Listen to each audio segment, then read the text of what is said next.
Welcome back to Parenting Shrink Wrap. Melissa and Sam here with a special guest, also by the name of Sam Hyali. Sam is the owner of Children at Play in Annapolis, which is an occupational therapy office for children. She's also a mom of 3 children herself, and her business provides comprehensive occupational therapy services to help kids become the best versions of themselves. So we're really excited to have Sam on with us today to give us all a better understanding of actually what is occupational therapy. That's what I'm excited for. I really am, because I don't really understand it. I know it exists. I know it's useful. I know it's like people talk about it, but I don't quite know. I've never used it, nor have any of my children. I don't quite know when someone would call an occupational therapist. So I'm excited for today's talk too. So Sam, welcome. Tell us, before we get into that, tell us a little bit about you. Tell us how you got into this work. What brings you to occupational therapy? Introduce yourself. Yeah, so my name's Samantha. I am the owner of Children at Play. I started Children at Play in 2000 in my basement, and then we've moved practices twice and grown and moved into a new space in West Annapolis. Getting into OT, I went to Bring Your Child to Work Day with my friend's mom in high school, and she was an OT, and I said, "Yep, okay, this is what I'll do." And then I went to Towson for college, and I did a 5-year master's program and started doing OT right from there. What did you, when you went to go to work with your friend's mom day, what did you see your friend's mom doing that you gravitated towards? I just saw that what she was doing was fun, and it was with kids, and it was helping, and it just felt like the right thing for me. I always knew that I wanted to do some type of helping profession, but like nursing didn't seem right, and I wasn't quite sure what the option was. I was only in high school, but I saw what she was doing, and I think it was my senior year, and I already had applied to a bunch of schools and not really known what I was going to do. So I went to Towson because it was the only school I applied to that had a OT program, and then I went from there. So can you tell, well, our listeners, but also me, can you explain what occupational therapy is? Yeah, so it's always a tricky thing to explain. Even OTs have a hard time explaining exactly what it is. But the way I like to explain it is, if you think of occupations as things that occupy your time. So things that you do throughout the day. And for children, since we work with children, that's going to be things like self-care, getting themselves dressed, brushing their teeth, those types of things. Academic skills, play is a big one for kids, and then anything else they want to be able to do. So do they want to be able to access sports and all of the underlying skills that take to do all of those occupations? OTs are really skilled at looking at a task and breaking it down and seeing where are the sticky points and where does someone need help with in that process. Okay, that is such a great example. Think of occupations as things that occupy your time. That's so helpful for me to understand it. Like, it's not just a job. It's right. not your work. Right. It's like, although occupations are actually daily work tasks. Mm-hmm. And it can be work also. Yeah. Right. Like, school is work for a kid, in my opinion. Like, you don't go to work as a child, but you do go to school. Every kid gets educated, and there's a lot of tasks you need. I mean, Sam, you worked in education for years. Yeah, I know. And so I have a little bit put you on the spot question, Sam. So like, sure. Think of a child who's like a hot potato, just like can't sit still, or like, bounces around all the time. My own son, when he was little, like he couldn't sit in a chair at dinner. We had to put him on one of those big inflatable exercise balls. And so he was like always moving and bouncing, right? Just so he would stay at the dinner table. And we were afraid he would like bang his chin on the table because he was bouncing so hard sometimes. So give me an example of, if you were going to break down the mini tasks or the things you would focus on. If I said to you, hey, I've got this student, or it's my son, or whoever it is, that cannot the only time they're comfortable is when they're moving. Like can't sit still for any kind of task, including eating a meal, much less sit on the circle for circle time or stay in a desk for a test. What are some of the subtasks that you would identify and then address in OT for a kid who presented like that? Yeah, so one of the first things we would do is we want to look at his like postural control and his strength in his core. So does he have the physical ability to stay upright? And yes, kids can move a lot, but can they stay still? So if you even think about yourself like exercising and doing a plank, it's a lot harder to stay still in a plank than wiggle around, change your position. You can stay there a lot longer if you're moving. So do they have the postural control to maintain a seated position? So we look at core strength, back strength, all of those kind of stability. So that'd be one thing that we looked at. And then we would also be looking at his sensory systems. Like, is he trying to regulate his sensory systems to be able to complete that task? So we would look at his proprioceptive system. So that is, does he know where his body is in space? How aware is he of his body and his motions? And then his vestibular system. So what does his relationship with gravity look like? Does he need a lot of movement to pay attention? So we look at all of those different things, and then we make some assessments and then decide where to intervene. And OTs do two things. So we would work on his postural control if that was an issue, but then also the accommodation would be sitting on a ball. So we want him to be able to do the task. He needs to be able to sit at dinner and engage with his family. So we work from the top down and the bottom up at the same time. So making him able to do the task while also fixing the underlying issues of why that might be tricky for him.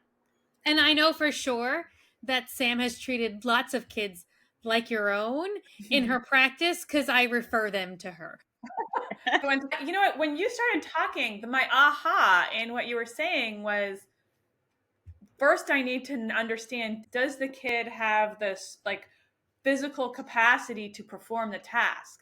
Like that was, I always assumed, yes, this is some sort of like inability to control himself. Like that never occurred to me that muscular or skeletal issues could be at hand. A lot of kids have really poor core strength, and you don't think about it because they're in constant motion, but that motion doesn't equal strength. That was my aha. There was a lot that you shared that was interesting, but like that wouldn't have occurred to me. And I bet I'm not alone. Right, exactly. And a lot of parents are really surprised. A lot of the feedback at first, and sometimes I have to have the parents see what I'm talking about, because they'll be like, no, they're so strong. They're always moving. They're always climbing. And I'm like, yeah, but if I put them on their belly and ask them to lift their arms and legs up, they literally can't raise their arms off the ground because they don't have that stability and their sensory systems aren't integrated and working effectively. So if I'm just going to keep going with this little case study that I made up, and that I wish that I didn't actually make it up. It's just 20 something years old at this point, and I wish maybe a little less, but I wish I'd had you when my kid was younger. So let's say that bouncy ball dinner kid comes to OT.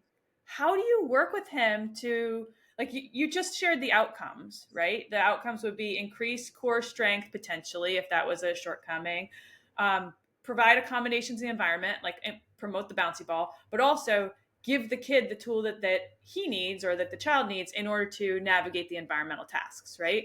Right. What's the pathway in between? How does an OT do that stuff? Well, luckily, all we do is fun and playing. We're going to set up obstacle courses that really challenge core strength. We're going to, when we do activities, we're going to really work on like moving the core, staying on a ball, maybe sitting on a ball to play a game, and reaching onto the floor and back up, so that we're really engaging the core in different positions. But the good thing about it is it just looks like fun and play. And what we're really skilled at doing is finding the just right challenge for the kids. So many of these kids they go to gym class and they do all these things, but they use all these compensatory strategies to get through it and not really do the activity as it's intended on being. So we are really good at finding like where is enough challenge that we see growth, but not so much that the child's shutting down or avoiding or turning into the silly kid who falls out of their chair on purpose because sitting is hard. So we really find those like that sticky point where we're finding that just right challenge to really build skills and keep the child engaged in what they're doing. Sam, how long does that process typically take for an average kid who's presenting with like this type of issue? I would say 6 months is the minimum that we usually recommend for OT, and that's dependent on the kid, on the diagnosis, on how far they are behind with their skills. Sometimes it's longer, oftentimes it's longer, but a lot of times it's checking in, and we're not here to make perfect kids. We're just here to solve the problems. So it might be 6 months and then 6 months off, and then we find a new problem, and then we work through that. Or when kids grow physically, the sensory systems, and they get off balance or things change a little bit, so then they might need a little refresher. But we're really here to work on the life skills and solving the problems, and not just being able to like do a standardized test and score average in all of the areas. We just want kids to be able to access the things that they want to be able to do. So go ahead, Melissa. I mean, I know that I've seen a lot of kids that struggle. I think like getting dressed and texture issues with clothing kind of comes up a lot for kids. Like they're picky about socks or textures of clothes, or like the waistband on jeans, or the way certain types of material feel. And obviously in society you need to be clothed.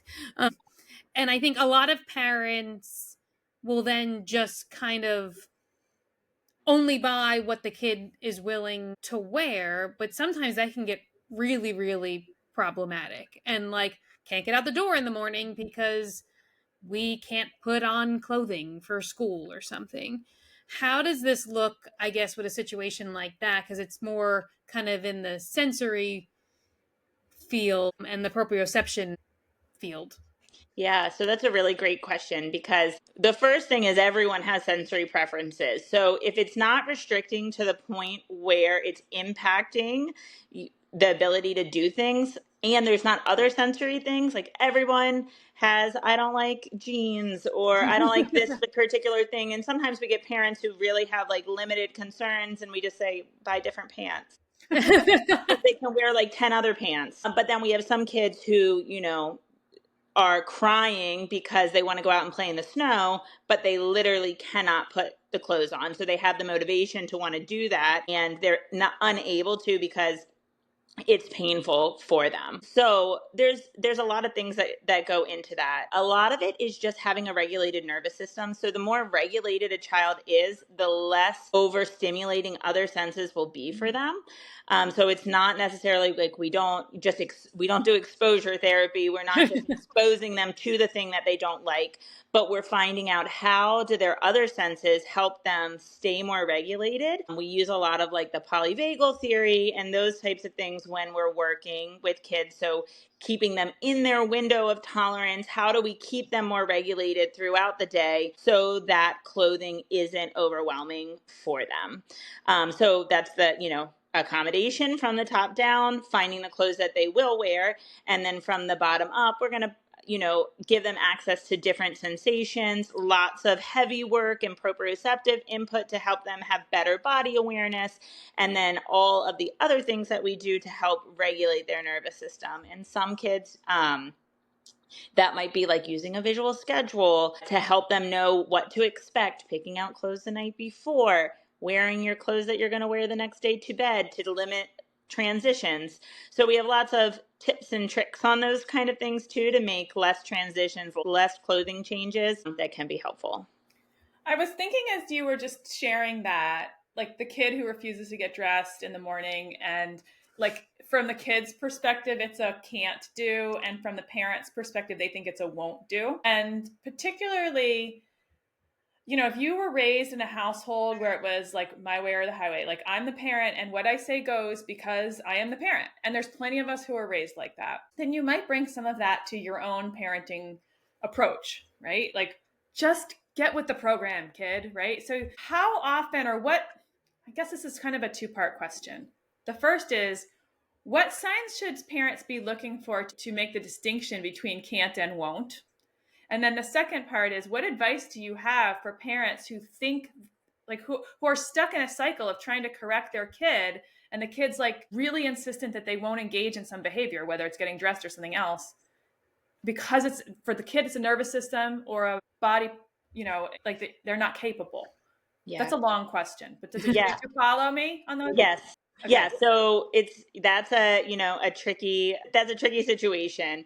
There's lots of parents who were raised that way and don't understand, and they don't understand what it's like, what it feels like for the child. So that's some of the education that it starts with. And I usually give the analogy of, if you had to wear an itchy wool sweater, like turtleneck, would you be able to parent as effectively? Oh, I No. like that. The answer is no, because you'd be so uncomfortable that your nervous system would be elevated and you would be snapping at your kids, yelling, doing all the things. You'd be ripping the sweater off and like, yeah, I'm not wearing this. So that's what just regular clothes feel like for some kids. And that's the other piece of that is, how can we create the stability in the rest of the routine that promotes them to be able to do that? So how do we keep them more regulated? The worst thing you can do is yelling at them, telling them just to do it. All of those things make it worse. But if they have a visual schedule and they feel supported and they get enough time, the other piece is that we really focus on is, we need to have success to build success. So we need to create the new pathway that's going to work for the child's brain. So if that means wearing your pajamas to school, and that means we got ready in the morning and we left without a meltdown, and we build days in a row that they're not having a meltdown, then we can kind of erase that pathway and create something new, and then get to wearing regular clothes later. But a lot of times it's a pattern that has developed because of a organic issue that they have trouble with tactile stuff. But then it also has the behavioral component that it's now a pattern. So we'll say, like, just do whatever works at first, and then we can backtrack and make things a little bit more challenging, or to meet everybody's needs later. But the more we can, build the pattern of success, the more that the nervous system is capable of doing that. So some of the work you do is parent training, it sounds like. Absolutely. Yeah. It's a big part of what we do. I love when you said we have to have success to build success. Like, so we have to create an environment where our kid can feel competent and confident in order for them to take the risks and be okay with the discomfort necessary to do something that right now feels like a bridge too far, right? Like to grow more. Absolutely. I think it's similar, Sam, like when people come to you for therapy or people come to me, like a lot of times you're seeing them often at their worst, and they're presenting the same way at Sam's practice as well, that like something is really not going well, and probably hasn't been going well for a long period of time. So you're not getting the best version to start. So that kid is probably feeling pretty down about whatever they're not capable of doing, or probably unfortunately has been gotten in trouble or reprimanded for something that may not be fully in their control. Well, what I think too is the field of occupational therapy is not well enough known in the households to, like, Definitely not. right, to be like, oh, this is what I'm facing right now with my child. This could fall under the umbrella of occupational therapy. What I think regular therapy, mental health therapy, is having a moment, right? Like when I grew up, it was very few people sought therapy. It certainly wasn't normalized. And now that's not the case. It's a regular part of people's wellness routine for kids and adults. But I still, like, I just wouldn't have known this issue that I'm seeing in my household is something an OT could help with. I didn't. And so, Sam, where like, how do families learn this from their pediatrician? Like, now as a therapist, I'm going to be thinking, like, could this be a body issue too? Now, I don't work with younger kids. I start with like preteens and up, but I do see teens at her practice. Yeah, I'm going to come back to that. But like, how do people find you? And I'm hoping that like just this conversation can start spreading the word about use of OT as a great resource to bring into your household if you need to. Yeah. So, I mean, that's always a big part of the problem. And why we, at our practice, our first appointment is always a free consultation. So we found in the beginning that a lot of parents weren't aware enough of what OT could do and what we can help with, that we said, like, we'll just start our whole process with a free consultation. The kid comes in, we see them, we have another therapist talk to the parents, and we decide, like, is this something that OT can help? Is there someone better to help with this? Or is OT the right? Sometimes pediatricians will refer for OT, and there's lots of pediatricians that we have good relationships with who refer, but it's mostly from their patients coming in and saying, like, oh, we went to OT and it helped with the X, Y, and Z, and this problem is better. And then those are the pediatricians who refer to us. Mm-hmm. I wouldn't say it's a general statement that, your pediatrician will know whether or not to refer you to an OT. We try to do lots of education for preschools and elementary schools in the area, talking to other professionals, other therapists and stuff about what we do. But a lot of it is just that parents, like, lots of it comes from the Facebook groups and the parent being like, hey, I did OT for this problem and this really helped me. And lots of that is how we start seeing patients. Yeah. I as a parenting coach, like, it's a joke, but it's not really a joke. I say, when a person says, I'm going to the dentist, whoever is talking to you has a general idea of what's going to happen when you go to the dentist. Right. Something with your teeth, right? Something. But when someone says, I'm going to a parenting coach, which is what I do in addition to providing therapy, like, what happens there? So I do the same thing. What happens when you're with a parenting coach? And I imagine it's like, I'm going to OT. Again, I didn't have a concept. And like, I'm starting to be able to picture it. I'm starting to be able to picture, like, kids playing in a way that's directed by the therapist, the occupational therapist, in a way that feels fun and challenging for the kid, but is also growing muscles, growing comfort, and regulating the nervous system, and putting them on the brink of challenge. And it looks like a really fun space too, because it looks like walking into a place that looks like a kid's gym. So there's like the kids are like, ooh, it's playtime. They don't even realize, I think, depending on the age of the kid, that it's really like occupational therapy. Mm-hmm. That it's, it doesn't look like that. It doesn't look like a doctor's office or anything like that. It looks like we're going to go play. Yeah. Yeah. And that's probably one of the most important things too, because we need kids' nervous system in that safe and secure place to have anything happen. To make changes, we have to have them engaged and playful and all of those pieces. And that's why sometimes I say preteens are a little bit hard to work with. And almost teenagers do better than preteens, because as soon as they get into that brain space of this is for babies or I don't want to be here, it's over. So I always tell parents when they come in for a consultation, if your kid gets in the car and they say, when can I come back? No matter what their age is, then that's a good sign that therapy is going to be really helpful for them. But if they get in the car and they're like, that was for babies, I'm never going back, I say, come back later. Because it won't be helpful for them if that's how they're feeling about it. Well, how does this work look different with like a preteen who's willing, or a teenager for that matter? Because it's very different if you're working with like a 6-7-year-old in elementary school versus a middle school or a high schooler. Developmentally, they're vastly different. That was my question too. I'm glad you asked that. Yeah. Yeah, so much more collaborative with the older kids. Not that it's not collaborative with the younger kids, but they just want to play. They don't really care, like, what it is. They just want to play. The older kids, It's more like, let's also solve your problem, or what do you want to be able to do that you can't do, and how can we work towards that together? Lots of education for them about their sensory systems. So how do, loud noises bother you? What kind of things can you do? Other people have this, other people who are, sharing about their diagnosis and what that means for how they engage with the world and how they interpret things is also a big part of what we do with our teens.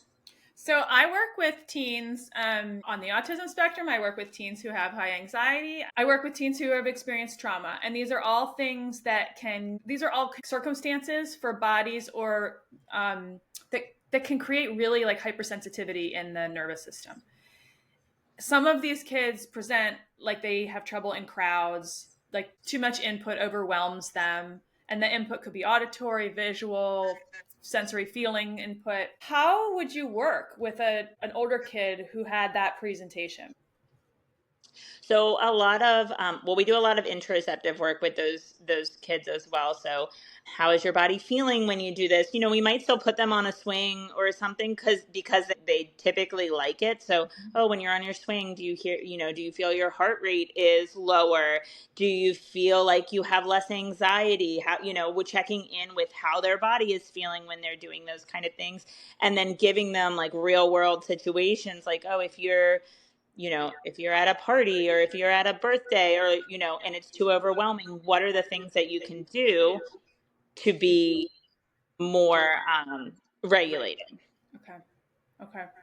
And then of course, some of it is like probably anticipating, like this is probably some about what, like anticipating, okay, that situation, given where you are right now in your progress, or given what your nervous system does and doesn't do at the moment, just know that you going into that situation could activate you in a way you don't like right now.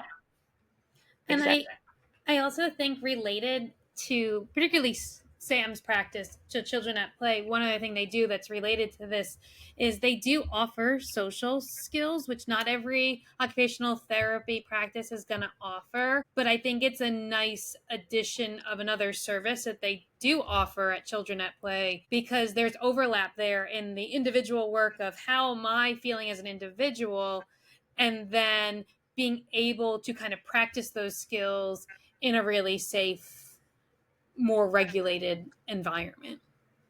Yeah, and I think it's really important that it's not necessarily social skills. So we're not teaching, it's usually for autistic teens, ADHD, but more of the autistic teens.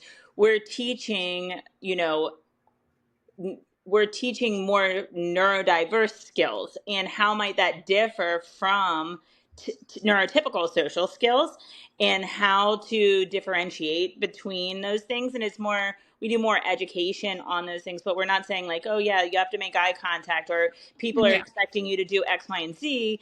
It's more of a place where neurodiverse kids can just come together and be themselves. That's the big part.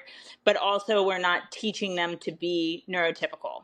So we're not teaching neurotypical skills where we might share some information about neurotypical skills, like, oh yeah, neurotypical people might expect X, Y, and Z, so you might see them feel offended if you're not looking at them. And like, how can you either share what your needs are, or better communicate with a variety of different people, but not necessarily like teaching social skills. It sounds very affirming. Yes. Yeah. I'm so glad to have had this conversation. This has been very light bulby for me. It's very eye-opening. It's probably a long overdue conversation. So thank you, Melissa, for bringing Sam onto the podcast. So happy she was able to make it. Me too. Sam, any final words, anything you want our listeners to understand, or anything that you want to say about your passion for your occupation? Well, I think OT is the best field, and we love working with all of our families and really helping them access all the different environments that they need to be able to do. And then our free consultations really help people kind of better understand, because it's so specific to the kid. It's very hard in 30 minutes to say what we do, because there's lots of things we didn't talk about that we do. But OT can help with solving lots of problems and helping change kids' nervous systems so they can accept more input and be more available. So that's something that's really helpful in our consultations. And Sam, if our listeners are local, where can they find you and your practice? So physically, we're in West Annapolis, and then we're on Facebook, Instagram. You can email me. We'll make sure we put links in the show notes for our listeners. Well, thank you so much for being a part of Parenting Shrink Wrap, for bringing your expertise to the table, and also just for doing what you do in the world. I think that you might be a bit of an unsung hero, as are a whole lot of OTs. And thank you, listeners, for tuning in to another episode of Parenting Shrink Wrap. Keep doing what you do. Keep raising the next generation of world changers. We love you. We love your kids.